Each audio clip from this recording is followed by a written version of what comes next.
This is Henares making your day with the part 14 of the article I wrote on Information Age. Chapter, The Imperfect World. Another word for low entropy carrier is a dumb network.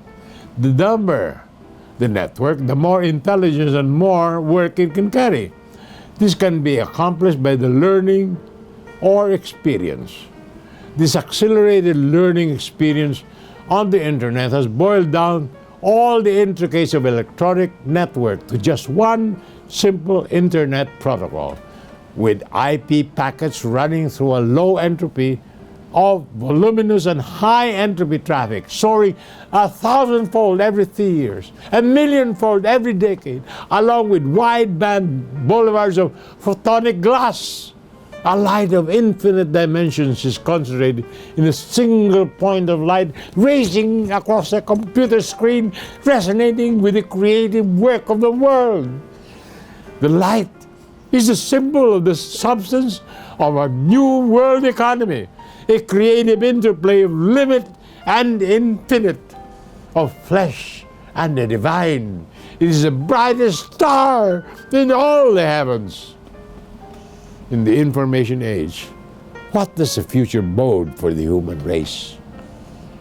Is it a vision of a world that will come to pass long after we are all gone, maybe 100 years hence?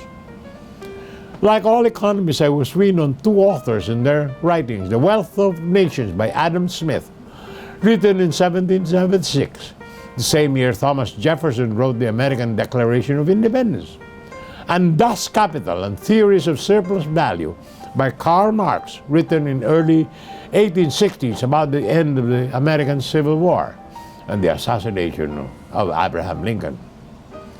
Now, Adam Smith is the guru of capitalism. Karl Marx, the guru of socialism and communism, and the respective visions of utopia are different from each other. Adam Smith's capitalism is a gladiator sport where the smartest and the fastest get rewarded.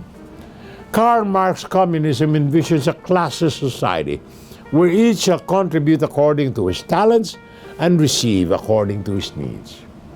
In an imperfect world where resources are scarce and have to be allocated, Adam Smith's capitalism resulted with the upper 1% allocating unto themselves 20% of the resources, and the upper 10% owning and controlling 90% of the resources. And the rich live in conspicuous consumption, while the vast majority of the poor teeter on the brink of starvation.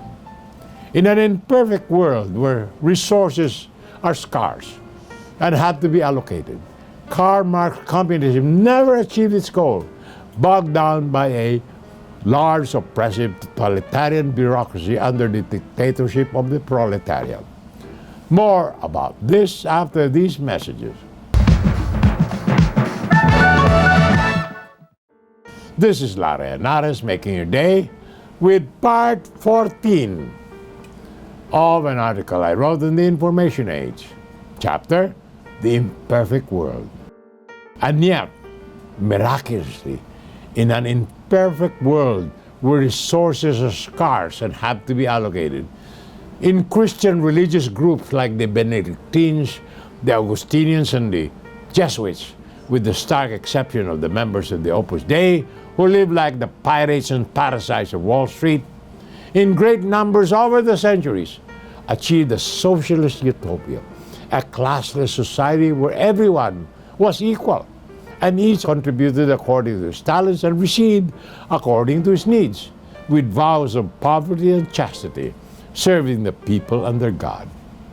Even in the Dark Ages, this caring and sharing people painstakingly preserved whatever was left of civilization, teaching agriculture and tending the soil, patiently copying or restoring great masterpieces of literature and poetry, which are the heritage of all mankind, pursuing the values of faith, love, and charity. Bless them.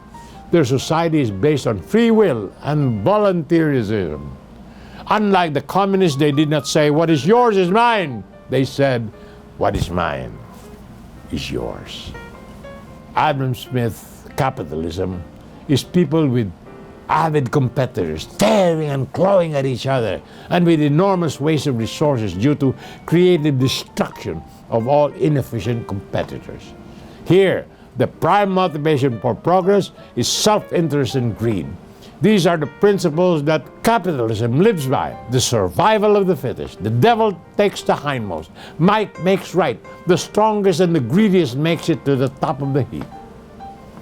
More next time. My dear friends, this is Larry Henares, making your day, saying good day, God bless you. Thank you very much for being with us. Till next time, hasta la bye-bye.